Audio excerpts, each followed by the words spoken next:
everyone, and welcome back to the Klinger Cares, the shows where we celebrate the amazing people and programs making a real difference in our community. So, October is a fire prevention month, and today we're shining a spotlight on the heroes who keeps our homes, businesses, and communities safe, the Germantown Volunteer Fire Department. So, I am your host. My name is Coco, and today we've got an amazing guest. So, stick around. It's going to be another exciting and insightful episode you won't want to miss.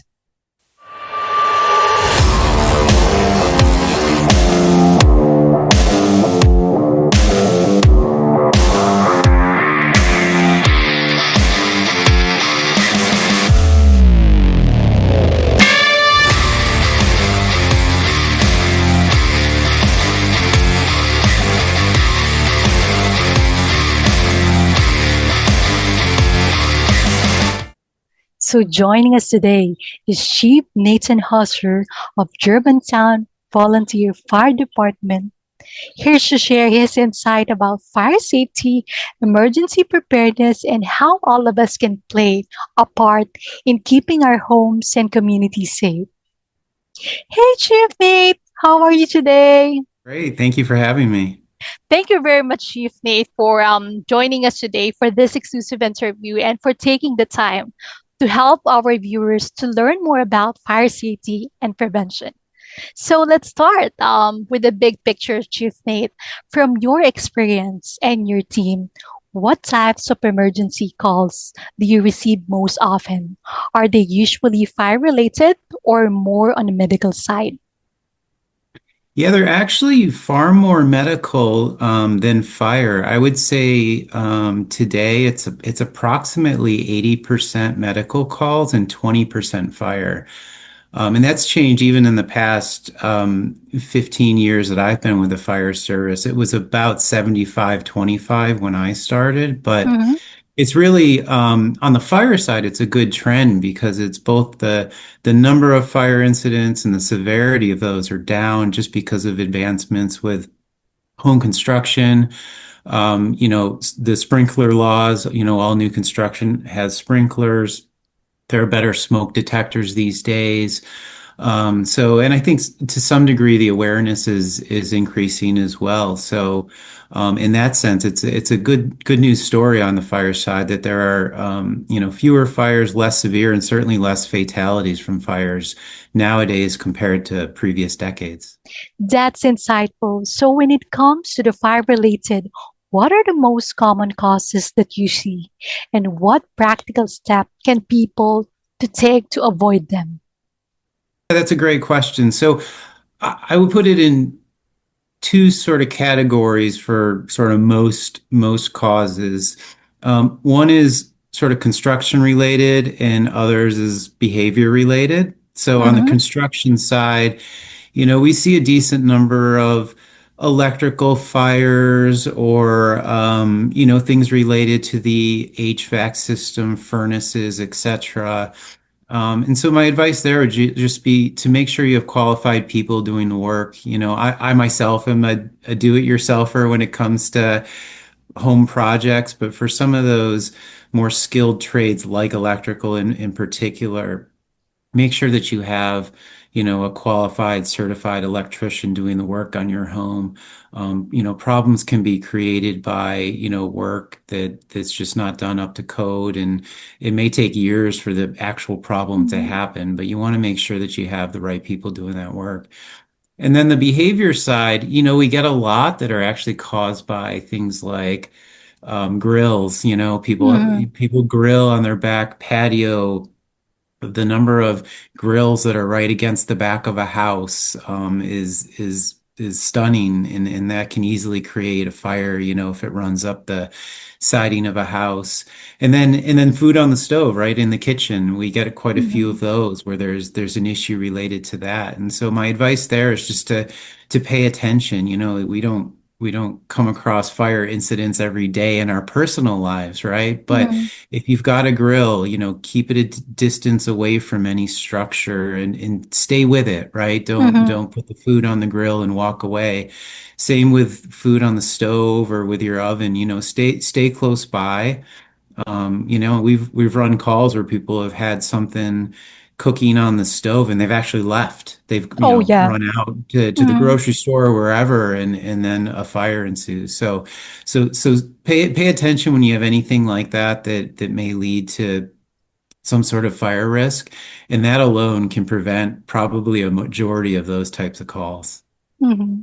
So, as we move into the fall season, many homeowners and business owners are thinking about the safety. So, what precautions would you recommend introducing those fire risks this time of the year? Yeah, there is a little bit of a peak in fire calls in the fall, and that's largely because it's people firing up their furnaces or Mm-hmm. using their chimneys for the first time in several months. So my advice there is to make sure you have these things serviced, right? Chimneys Mm-hmm. can obviously collect a lot on the inside that can catch on fire. Furnaces that haven't been used in a couple seasons, may need some maintenance. So I would recommend having them serviced and particularly with fireplaces, make sure that you've got screens, the windows in front of the actual fireplace. If it's a real fireplace with a real flame, make sure things are moved away, combustible things are moved away from the fireplace, throughout the spring and summer, things might have moved around. And so just make sure you've got some space between the fireplace and anything that's combustible, because we do see quite a few fires just from that. A spark can jump, right? And if there isn't a screen or a window to prevent it, and if there's a lot of things nearby that can catch on fire, that can lead to a fire pretty quick. And for the families who want to start improving their home fire safety today, what resources or like checklists or any local programs or expert tips that can your department can recommend them to get them started?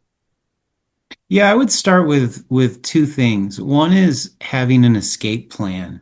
Mm-hmm. No matter what the makeup of your family is or the folks living in your home, having an escape plan that everyone understands, Mm-hmm. and having a meeting point as well, right? It's not only getting out of the structure, but it's accounting for everybody in your family. So having a meeting point that's a little distance away from the home, but not too far, and then practicing it, right? Fires don't happen when you expect them to. Mm-hmm. So, make sure that everybody's familiar with that escape plan.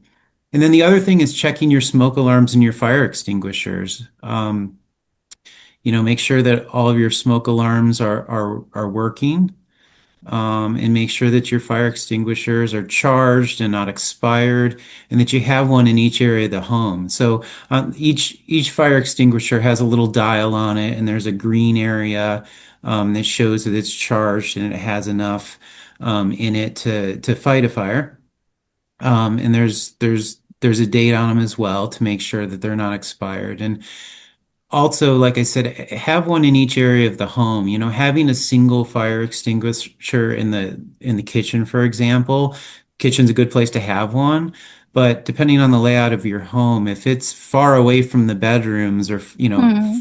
far away from the upstairs, right? If there's a fire that breaks out in the bedroom, to have to run all the way downstairs, get into the kitchen, get that fire extinguisher, get back up, that's quite a bit. So I have one on every level of my home. I have one in the garage so that if there was ever a fire in my home, I Mm-hmm. know that I'm only a few steps away from a fire extinguisher. So we know that practice makes perfect. So how often should the household or workplaces actually practice fire drills or update their evacuation plan? And why is that so important? You're asking a fire chief, so I would say practice it every day. But in Mm-hmm. reality, I would say at least quarterly, keep it fresh, right? The fire Mhm. doesn't happen when you expect it to or when you plan for it. It could be the middle of the night. It could happen at any time. So you want to make sure that you and your family members and your children know what to do, right? Through that practice, no matter what happens, they know, hey, this is my escape route, this is my way out, this is where I'm meeting, so that no matter when a fire happens, you know what to do. So let's dive into the community support, Chief Nate. So Klinger Cares believe in giving back and supporting with our local heroes like your department. So how of our community come together and help and support the Germantown Volunteer Fire Department? Thank you for that question. We actually do quite a few community events. We visit schools, we have scouting groups come to us, and even tomorrow we're doing the Germantown Oktoberfest. There's a little parade, and then a full day of events where we'll have several stations there. But I'd say one of the best things you can do is just stay educated on fire safety. Um, and also expose your children to firefighters so they're not scared when they come. That's a Mhm. big goal in our community interactions is that, young children see us and they see that we're friendly. Because one of the worst things, of course, that could happen is, a child is scared in a fire and they run and hide, right? So exposing your children to sort of firefighters and understanding that they might be big and wearing helmets and all that, but Mhm. not to be scared of them and to know that they're friendly and they're there to help. And the other thing is that we're always fundraising. We're a volunteer organization. And like any volunteer organization, we rely on the community for fundraising. So, on our website, there's a way to donate. We do mailers a couple times a year. So yeah, we do rely on the community, just like the community relies on us. And the community always comes through for us. We do have the funding we need, and but it's a constant thing, right, to do the fundraising to keep us going. So. Yeah, so community events and fundraising are the big two things. So to wrap up this wonderful chat with you and to our viewers watching right now, Chief Nate, do you have any message that you'd like to share directly with them about fire safety or being prepared? I would just say, in addition to all the great questions you asked and everything we covered, just don't ever hesitate to reach out. Our website, there's an email that you can send your questions to. It's info@gvfd29.org. You could stop by. We may be out on a call, but you can always stop by or call our station. So, if you ever have a question, and we got quite a few, and we actually like getting those questions. If you want to know, what type of fire extinguisher, what type of smoke detector, or you have a question, about anything related to fire safety or preparedness, we're more than happy to answer it. So please don't hesitate to reach out to us.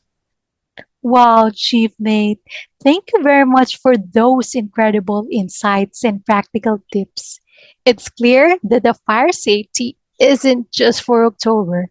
It's something that we can take action on every single day. So, to our viewers, remember a little preparation goes a long the way. Update your evacuation plans, practice fire drills, and check your safety equipments. It could make all the difference. And a huge thank you to the Germantown Volunteer Fire Department for their tireless service. And thank you to all of you today who are watching right now. For more helpful tips, visit their website and follow them on their social media platforms to learn more about fire safety. Stay safe, stay alert, and keep it locked here on Klinger Cares. So, this has been Klinger Cares, where the community and compassion come together. I am Coco, and thank you for watching. Together, we can make a difference. Let's keep caring and connecting. We'll see you in the next episode. Thank you. Thank you, Chief Nate, for this wonderful interview with you, and thank you very much with you and with your team for your tireless support with our community. My Thank pleasure. Thank you. you for having me.